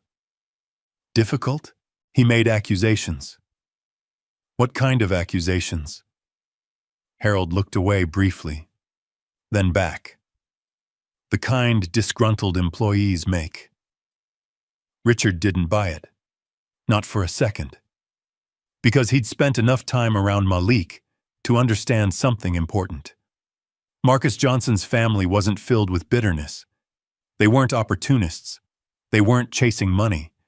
If anything, they had accepted suffering with more dignity than most wealthy people accepted success. Nothing about them matched Harold's version of events. Richard closed the folder. We're reopening the investigation. The color drained slightly from Harold's face. What? We're reviewing everything. Why? Richard's voice hardened.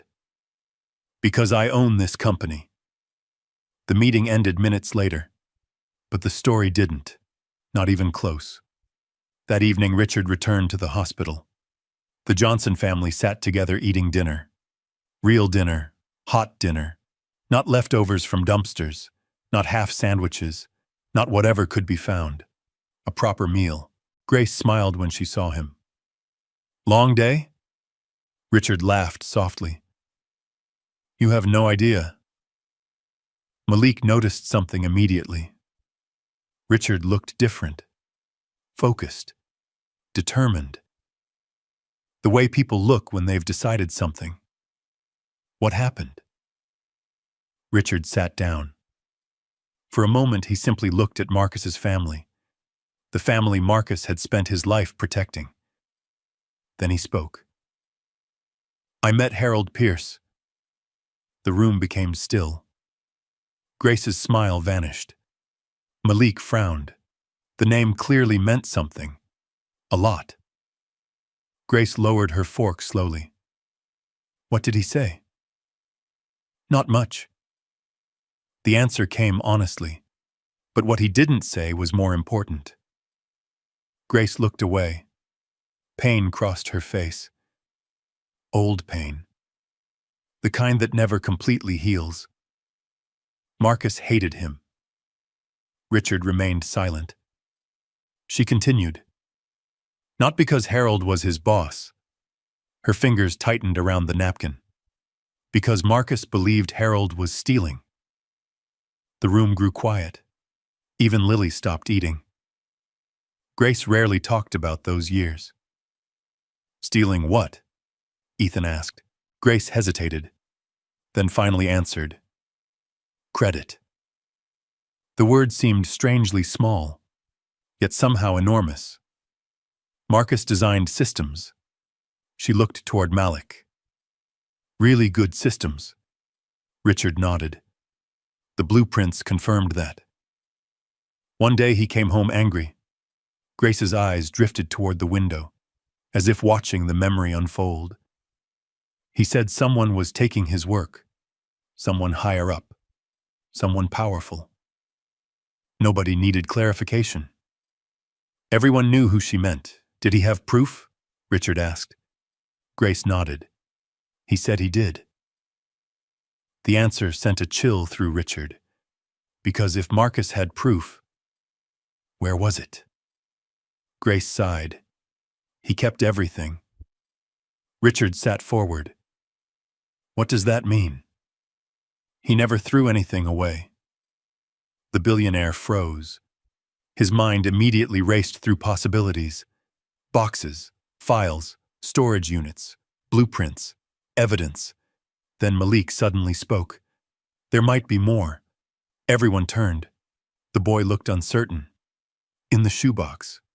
The one with the drawings. Grace frowned. What shoebox? The old one Dad always carried. Recognition flashed across her face. Oh. For a moment, nobody spoke. Then Malik continued. I never looked through everything. The words changed the atmosphere instantly, because suddenly the possibility existed. Not suspicion, not guesses, not theories. Evidence. Real evidence. The next morning, they returned to the storage unit. Cold air filled the facility. Dust floated through narrow beams of sunlight. The familiar boxes waited. Quiet. Forgotten. Until now. Malik found the shoebox quickly. It sat exactly where he'd left it. Richard carefully placed it on a folding table. Everyone gathered around. Grace. Malik.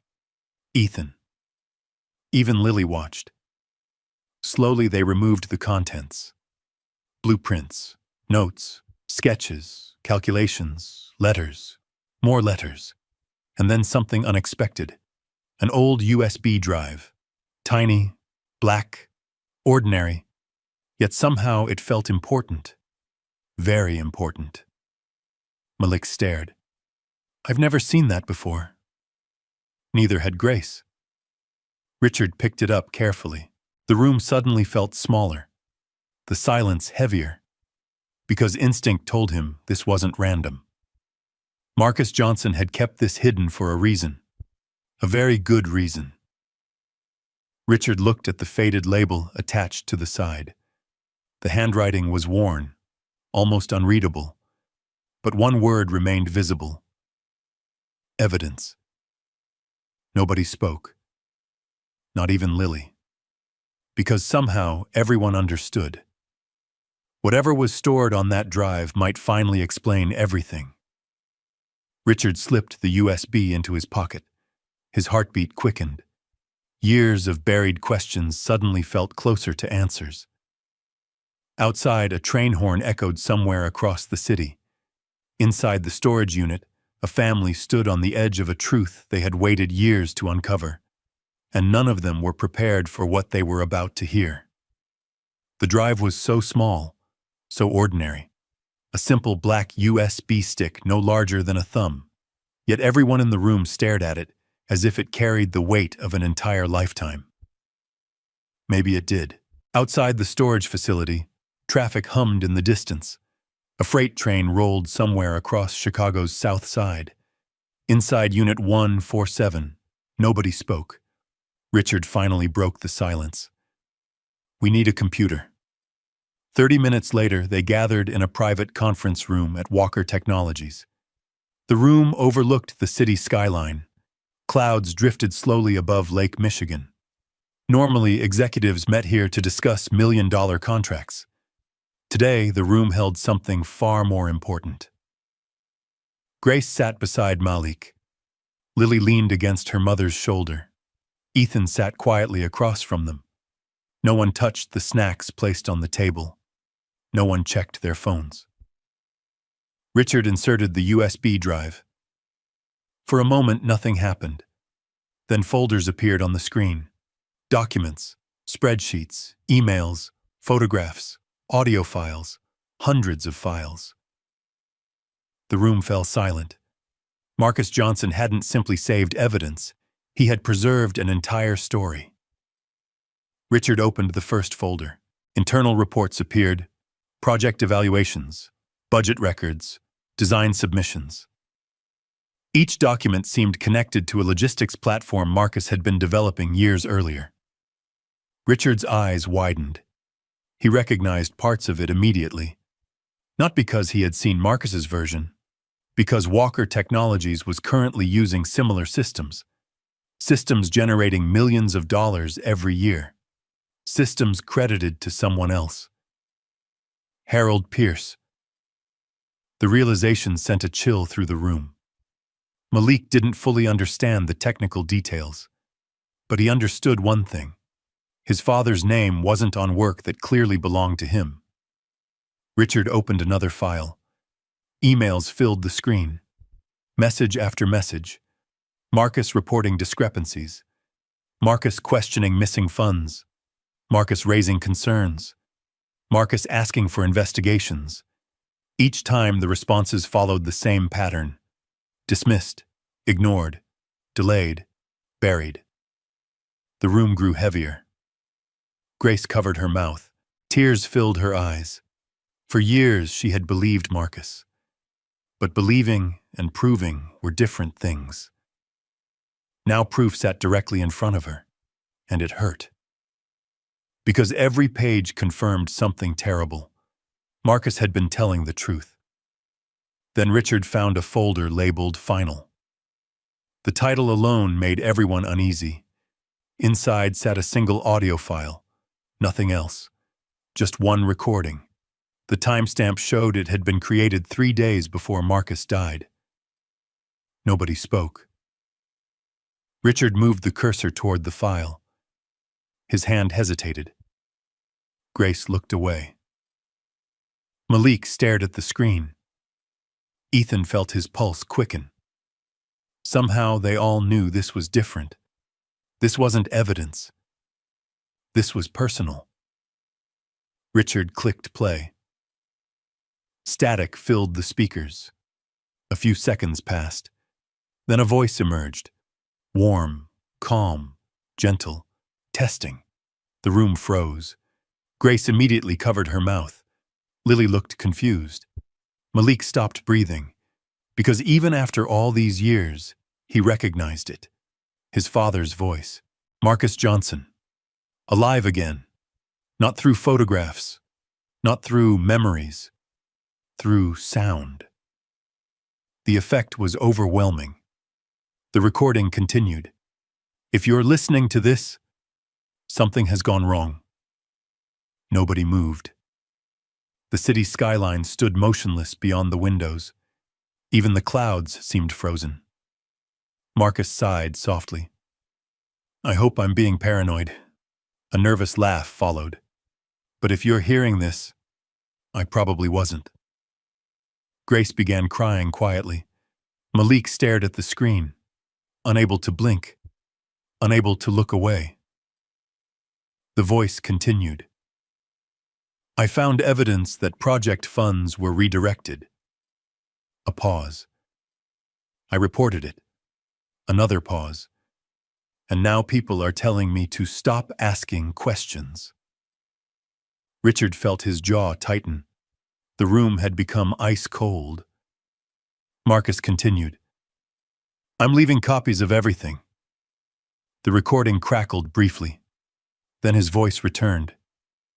If something happens to me, someone needs to know the truth.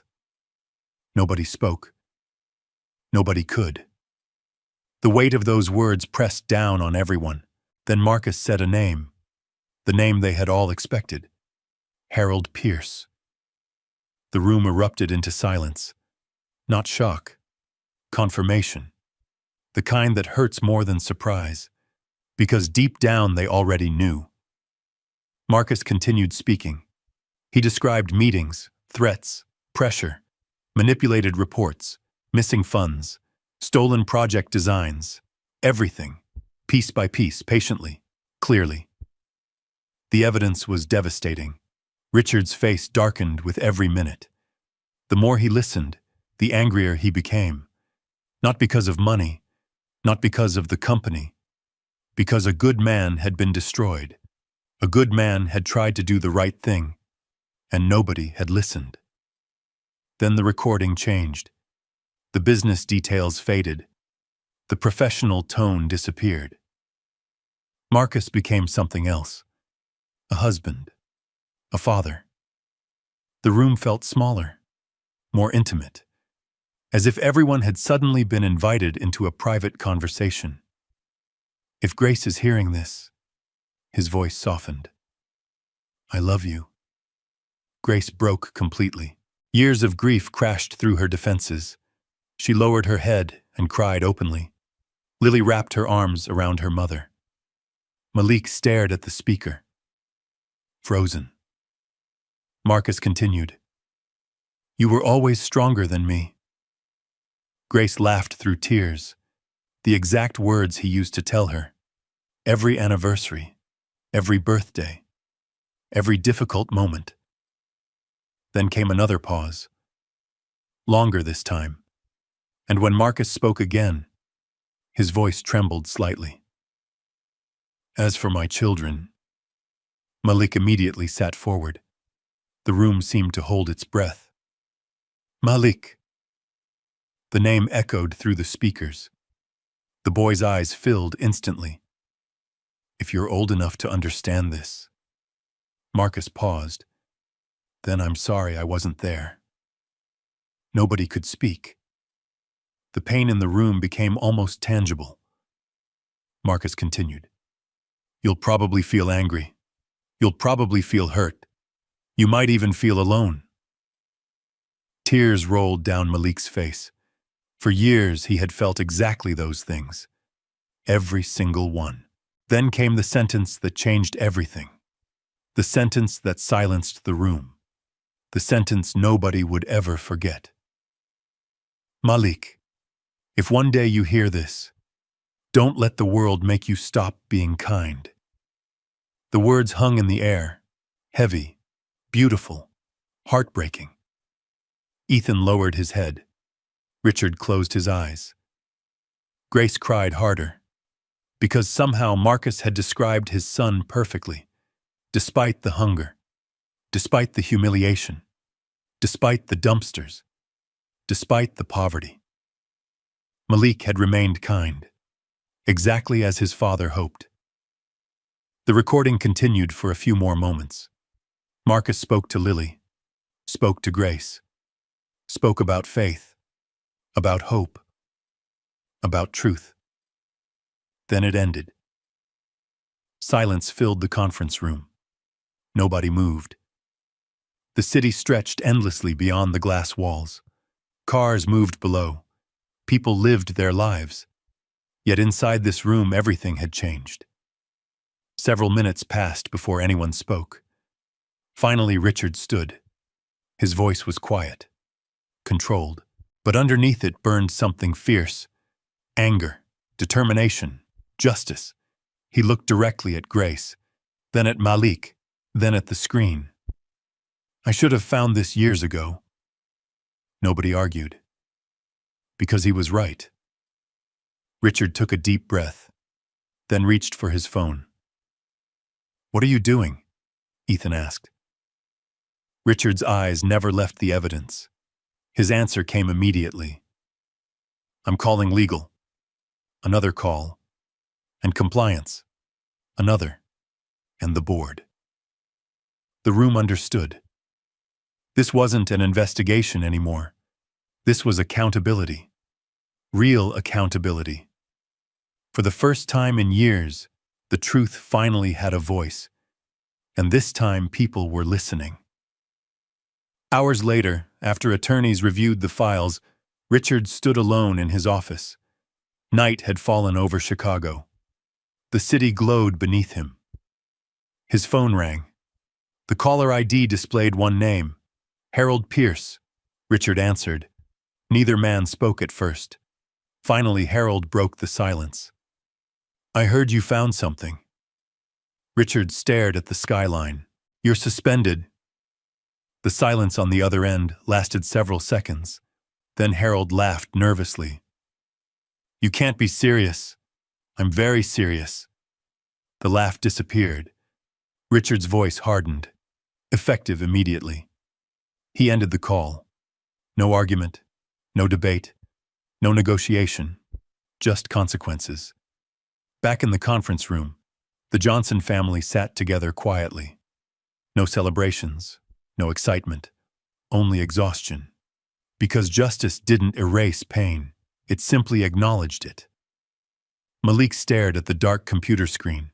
His father's voice still echoed in his mind. Then he looked toward Richard. Everyone expected him to ask about compensation, about money, about lawsuits, about what came next. Instead, he asked something else, something that made every adult in the room stop breathing. Something so simple it shattered their hearts. Can my mom get better now? The room fell silent, and Richard Walker felt tears sting his eyes for the first time in years. Not because of the lawsuit, not because of the evidence, not because Harold Pierce had finally been exposed, but because after everything Malik had endured, after every hungry night, every humiliation, every sacrifice, the only thing the boy cared about was his mother. Not money, not revenge, not justice, his mother. Richard slowly sat down beside him. The city lights shimmered beyond the conference room windows. For a long moment, nobody spoke. Then Richard finally answered. We're going to do everything possible. Malik searched his face. Children had a way of recognizing dishonesty. Maybe because they hadn't learned to hide it themselves. After a few seconds, Malik nodded. He believed him. For the first time. Not completely. Not blindly. But enough. Enough to let hope back into his heart. And that was a dangerous thing. Because hope could heal. But hope could also break people. Richard understood that. Which was why he intended to be careful. Very careful. The following weeks changed everything. Grace was transferred to a specialized treatment program. Doctors who previously seemed out of reach now reviewed her case personally. Tests were repeated. New options were explored. Medications were adjusted. For the first time in years, her healthcare decisions were based on what she needed, not on what she could afford. The difference was remarkable. Slowly, she improved. Not overnight, not magically, but steadily. Every week brought small victories, more energy, less pain, more smiles.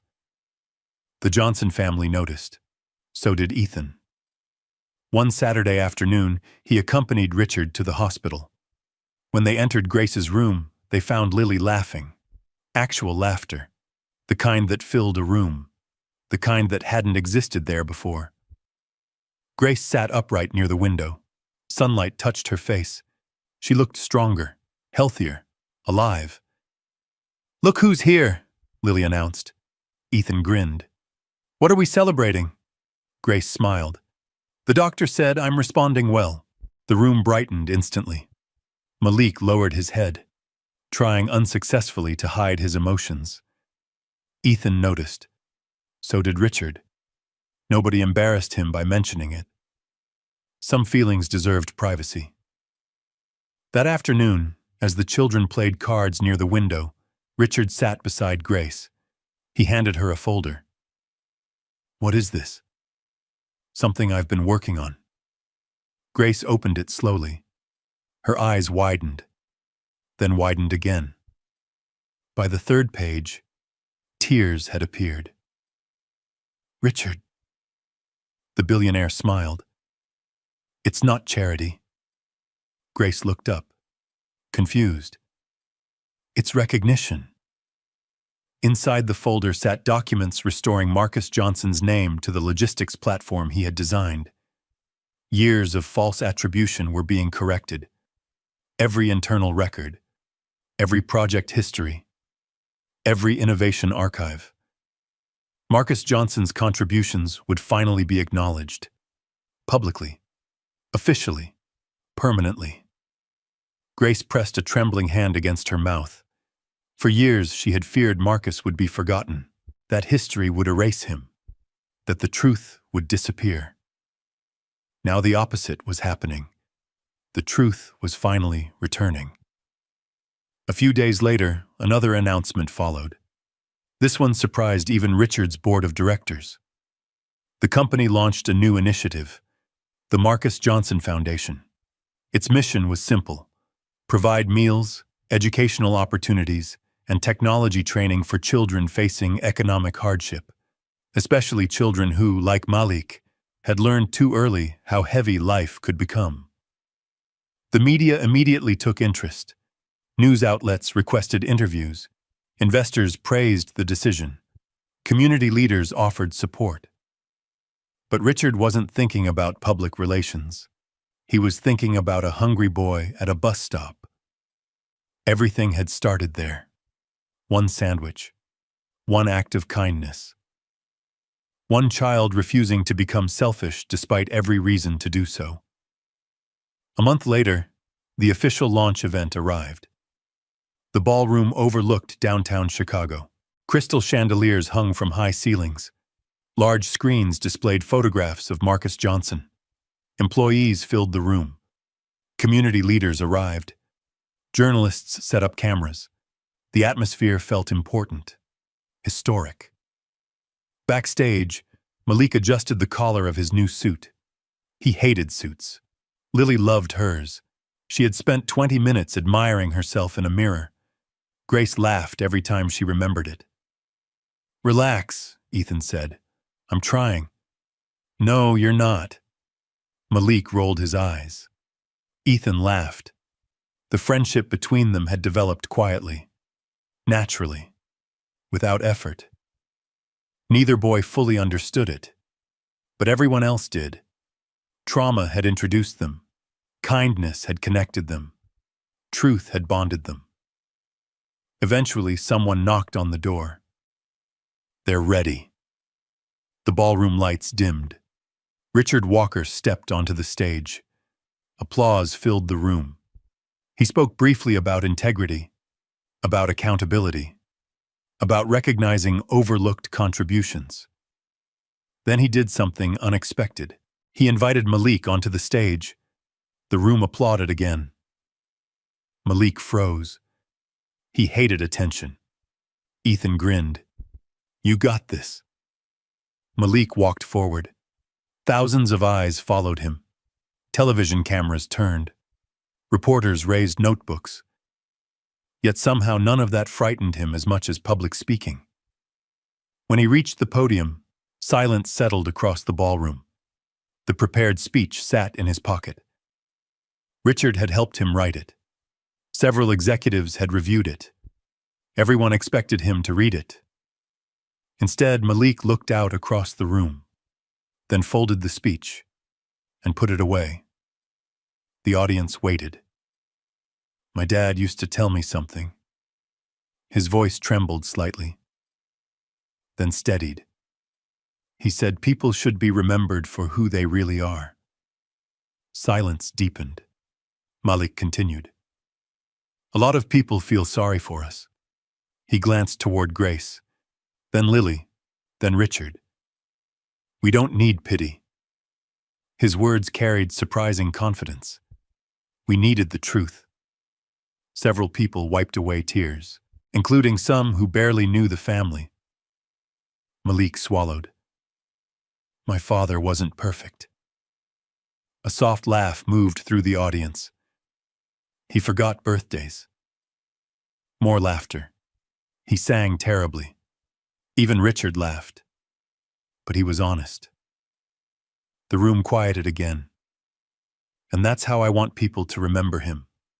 Nothing dramatic, nothing rehearsed, nothing manipulative. Just truth, simple truth. The audience rose to its feet. Applause thundered through the ballroom. Grace cried openly. Lily cried because Grace cried. Ethan felt something tighten in his throat. And Richard Walker experienced something rare. Pride. Not in his company, not in his success. In the boy standing on stage. The boy who had once searched dumpsters for food. The boy who had been judged, ignored, dismissed. The boy who had somehow remained kind anyway. Later that night, after the guests departed and the cameras disappeared, the Johnson family gathered outside the building. Chicago sparkled around them. Traffic lights reflected across wet pavement. The city felt alive. Grace looked healthier than she had in years. Lily twirled in circles beneath the streetlights. Malik stood quietly beside Ethan. For a while, neither spoke. Then Ethan broke the silence. You know what the weirdest part is? What? If you hadn't shared that sandwich. Malik laughed softly. You followed me because of a sandwich? Basically. The answer made them both laugh. Then Ethan became serious. That day changed my life. Malik looked at him. The honesty surprised him. Ethan rarely spoke about feelings. Neither boy did.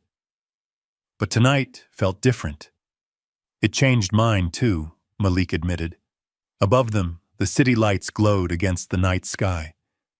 For a moment, everything felt peaceful, healed, almost complete. But the story wasn't over yet. Because exactly 1 year later, Ethan Walker would walk back into the same restaurant where he had once thrown away a perfectly good sandwich. And what happened there would reveal just how much he had truly changed. Chicago was bright that afternoon. Sunlight reflected from skyscraper windows. The city buzzed with the familiar rhythm of traffic, conversations, and distant train horns. A year had passed. A year since a hungry boy shared half a sandwich at a bus stop. A year since a billionaire's son followed him. A year since everything changed. The restaurant looked exactly the same. The polished floors, the tall windows, the leather booths, the soft music drifting through the dining room. Even the hostess stand stood in the same place. Yet to Ethan Walker, it felt like an entirely different world. Because he was no longer the same boy. At 13, he had grown taller. His voice had deepened slightly. But the biggest change wasn't visible. It lived inside him. Richard noticed it every day. So did Malik. So did everyone who truly knew him. The restaurant manager recognized the Walker family immediately. Mr. Walker. Richard smiled. It's been a while. The manager laughed. Far too long. As they were led toward their table, Ethan glanced across the dining room and stopped. Near the kitchen entrance stood Mrs. Carter, the elderly employee who had quietly cleaned up the sandwich he'd thrown on the floor a year earlier. Her silver hair was the same. Her warm smile was the same. Only now, Ethan noticed details he had ignored before. The slight stiffness in her knees, the tiredness in her hands, the kindness in her eyes. A year ago, he never would have noticed. Today, he did. Without thinking, he walked toward her. Mrs. Carter looked surprised. Can I help you, sweetheart? For a moment, Ethan simply stared. Then he smiled. I owe you an apology. The older woman blinked. What for? I threw food on the floor. Recognition slowly appeared. Then understanding. Then a smile. Oh. Ethan lowered his eyes. I was a jerk. Mrs. Carter laughed softly. The sound felt warm, genuine. You were a kid. I was still a jerk. That made her laugh even harder. Finally, she reached out and squeezed his shoulder. We all grow. The simple words hit harder than Ethan expected. We all grow. The statement carried a year's worth of meaning, a year's worth of mistakes, a year's worth of lessons. Before returning to work, Mrs. Carter smiled one last time. Your mother would be proud. Ethan looked confused. How do you know my mom? I don't. She pointed toward Richard. That's your father. Then toward Ethan's chest. And I can tell your mother raised you right. The compliment stayed with him long after she walked away. A few minutes later, another familiar face entered the restaurant. Malik Johnson. He wore a clean blue shirt and carried himself with quiet confidence. Not because he had become wealthy, because he no longer carried the weight of survival alone. Behind him came Grace and Lily. Grace looked remarkably different. Health had returned to her face. Energy had returned to her smile. Life had returned to her eyes. Richard stood immediately to greet them. The families embraced. The friendship between them had long since become something deeper. Not obligation, not charity. Family. Chosen family. The meal passed with laughter, stories, memories. At one point, Lily described the latest antics of the orange cat. Everyone laughed, even Richard. Especially Richard. For a few hours, life felt wonderfully normal. Then Ethan happened to glance out the window, and everything slowed. A boy sat alone on the sidewalk, maybe 10 years old. Thin jacket, worn sneakers, dark hair falling across his forehead. His eyes remained fixed on the restaurant window, not on the people, not on the decorations, on the food. The look was unmistakable. Hunger. Real hunger. Not boredom. Not preference. Need. Ethan stared. The noise of the restaurant faded. The conversations disappeared. The image pulled him backward through time, to the bus stop, to the sandwich, to Malik, to everything that followed. Across the table, Malik noticed. What is it? Ethan pointed quietly. Everyone turned. The boy remained outside, alone, watching. Grace saw him. So did Richard. And then Richard smiled, because he already knew what was coming, the same way he had known at the bus stop long ago. Ethan looked at his father. Dad? Richard leaned back. The smile widened. Yes? Ethan glanced outside again, then back at the table. Can we invite him to sit with us? Silence followed. Warm silence. The kind filled with understanding. Lily immediately grinned. Yes. Grace smiled. Malik smiled too. A very specific smile, because he understood something nobody else fully could. 1 year earlier, he had been that boy. Hungry, invisible, forgotten. Now Ethan saw him. Really saw him. The way Malik once saw a homeless man at a bus stop. Richard nodded. Go ahead. Ethan stood. He walked toward the door. Not quickly, not dramatically. Simply naturally. As if kindness had become part of him. Outside, the autumn air felt cool. Cars rolled past. Leaves drifted along the sidewalk. The boy looked nervous when Ethan approached. Ready to leave. Ready to disappear. The way people often do when they're used to rejection. Ethan sat beside him. Not above him. Beside him, hey. The boy looked up cautiously. Hi. Have you eaten today? The question sounded familiar. almost sacred. The boy hesitated, then shook his head. Ethan nodded. "Come eat with us." The boy blinked. "What?" "Come inside." The child looked toward the restaurant, then back at Ethan. Suspicion appeared. The same suspicion Malik once carried.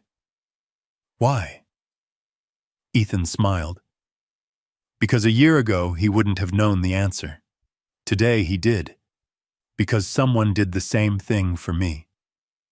The boy looked confused, but he followed. Inside, the staff prepared another chair, another plate, another meal. No speeches, no announcements, no applause, just kindness. Simple kindness, the most powerful kind. As everyone settled around the table, Ethan noticed Malik watching him. Their eyes met briefly. Neither needed words. Both remembered the bus stop, the sandwich, the beginning. Across the table, Richard sat quietly, observing, thinking.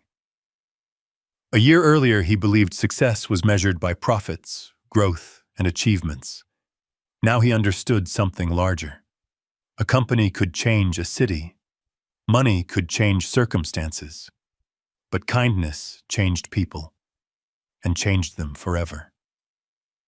The meal continued, the restaurant filled with warmth. Outside, Chicago continued moving. Inside, another small act of kindness quietly altered a life, just as one had altered Ethan's. Later that evening, as the sun disappeared behind the skyline, the two families stepped onto the sidewalk together. Golden light reflected across the city. The moment felt peaceful, complete. Malik stood beside Ethan. "You know something?" "What?" Malik smiled.